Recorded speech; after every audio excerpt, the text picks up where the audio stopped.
welcome back to the Real Men of Real Estate here on KCAA Radio. I'm your host, Dan Reddig. I'm here with Alex and Tim, and we just got done talking about really what is multifamily and your Tim's hotel deal.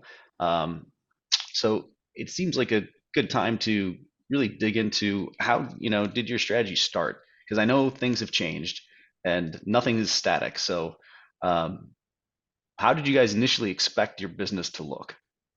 Sure. So yeah, originally our plan was to just buy apartment buildings and just try to get in wherever we could. Like I said, with the hotel conversion that I did, just aligning with operators and beginning to get some credibility and some experience. And it has really, day to day changed as we learn, as we network, as we learn about new systems and educate ourselves.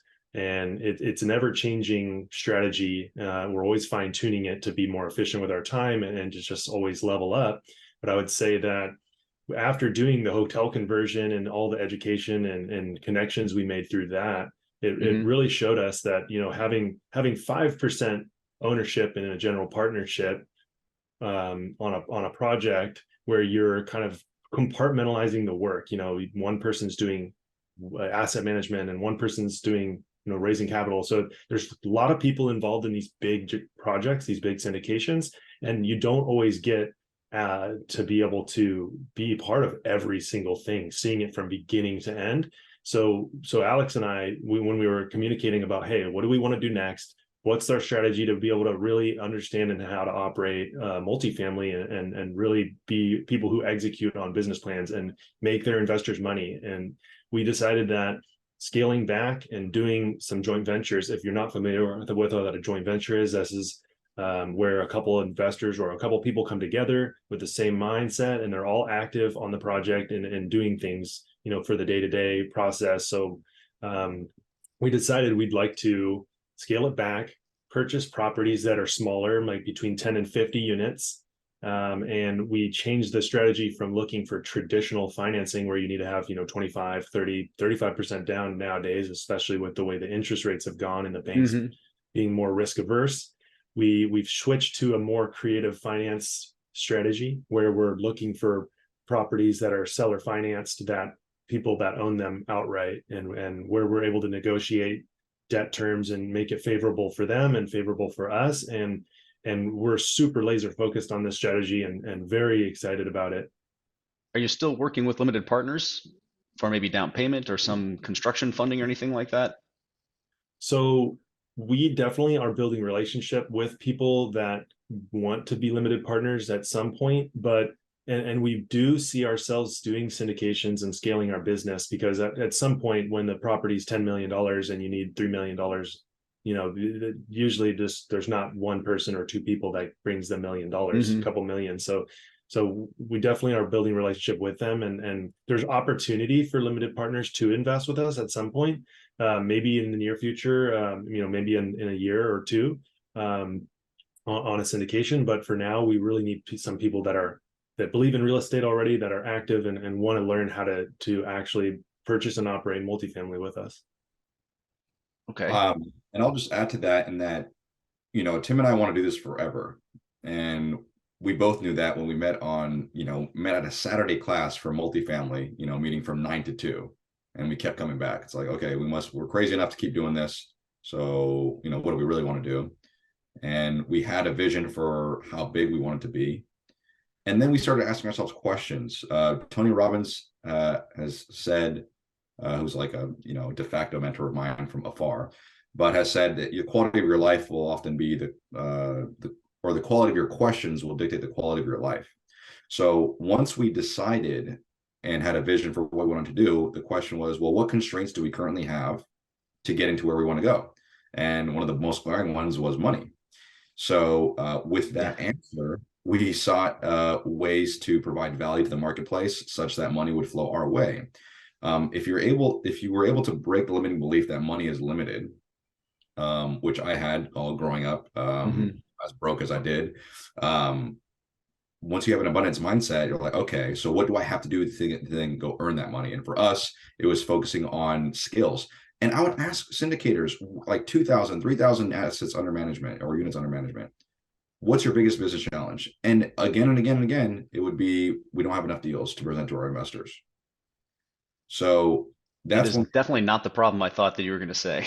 I mean, me Impressive. too. All right. And, somebody said, we have a great investor list. They trust us. We have credibility with them because we've made the money in the past, but we need to bring them deals every 3 or 6 months. Otherwise they'll get disinterested or, go Hmm. with their money, which blew my mind. And I know deal finding, everything from wholesaling up is about deal finding. So that's when we had a binary, a decision, a fork in the road to ruminate on. Do we small percentage syndicate again, or go down that path, or large percentage JV? I think your equity will grow faster as a JV. You have more control. All those reasons. So what is a JV? JV is joint venture, so it's you and a couple people going on a house or a property together, Okay. or really, you can JV anything in business. But once we decided that, we knew we kept asking questions. Really was what it was. Okay, what do we have to do next? Okay, what if this happens? Arguably too many questions. And there's no such thing as dumb questions, but Right. they're But how did you ask the questions so that these more successful investors, who are busy people, paid attention to you? man. Okay, so That is where the rubber meets the road. Tim touched on it. Creative finance. Okay, creative financing is a strategy that we fell upon because we asked the question, how can we afford a 30-unit property? Hmm. And we just didn't think we could raise all that money on the first go with no credibility. That's the thing. Yeah. What you have that more experienced investors don't is time. How are you using your time to educate yourself to be credible to those people? And we weren't fake credible. We were real credible. I listened to, I don't know how many hundreds, if not thousands of hours of Bigger Pockets episodes at the gym while my renovation project was going. I was still listening to Bigger Pockets. And eventually when I found multifamily, I had to only focus on multifamily type podcasts. Hmm. So we knew what we were talking about because we spent so much time in the game, in the Hmm. podcast, and also asking other people.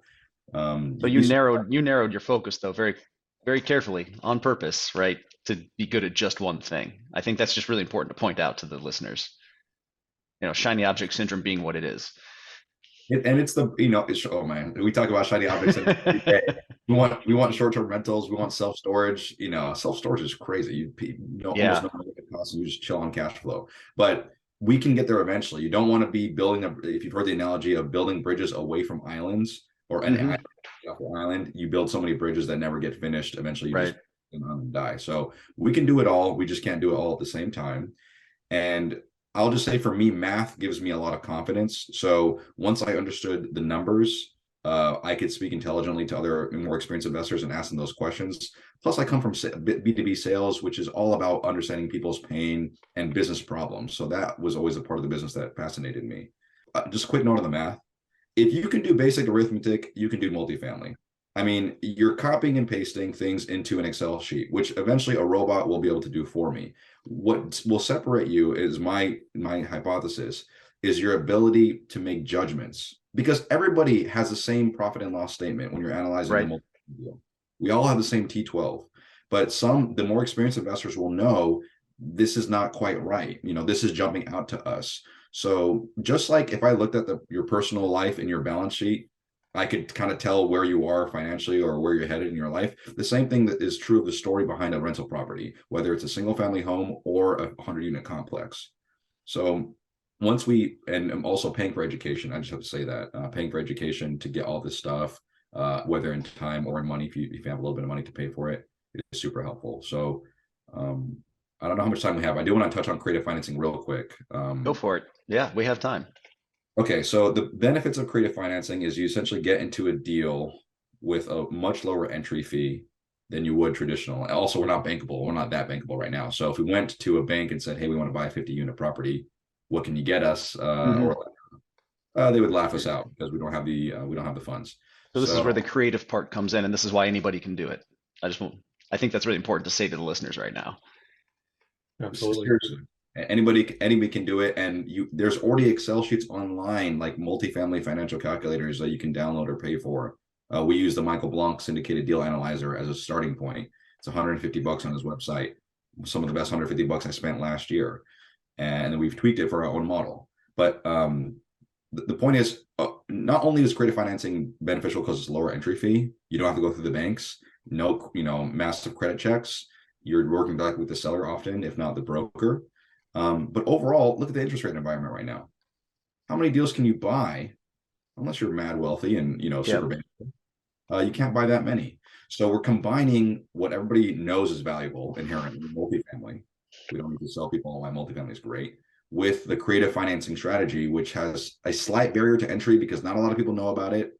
It seems complicated because math. It's not. I'm sure. Trust me. And so we're combining those strategies to get in at our stage of our careers. We feel like it's an incredible strategy to deploy, and yeah, and that's part of the reason why we want a JV as well, is because we can work directly with the seller with these smaller kind of or Mhm. medium sized multifamily. So this ties really directly into what you said earlier, in that deal finding is kind of the magic sauce, and you're taking deal finding and combining it with a little bit of creativity to work with the existing owners, or maybe a JV, someone who's got experience but not also big time yet, who can kind of fill in these other roles. So you're putting a team together, whether it's the existing property owner or other people, so you can, all you need to focus on is finding the deal. Just really quickly, I spoke with an engineer yesterday. Tim and I did. He's 50 years old in New Jersey, has 24 units to his name, but only bought the whole portfolio himself over time. And he wants to get into larger multifamily. And for him, he has a lot of money and not a lot of time. He has kids. He should probably take the Tim route and be a smaller percentage, but be a GP ownership, actually learn the game from somebody who's experienced. So again, it depends on what your constraints are. Just ask good questions and you'll get good answers. But we'll talk more about that when we come back after these messages. Stay tuned, folks.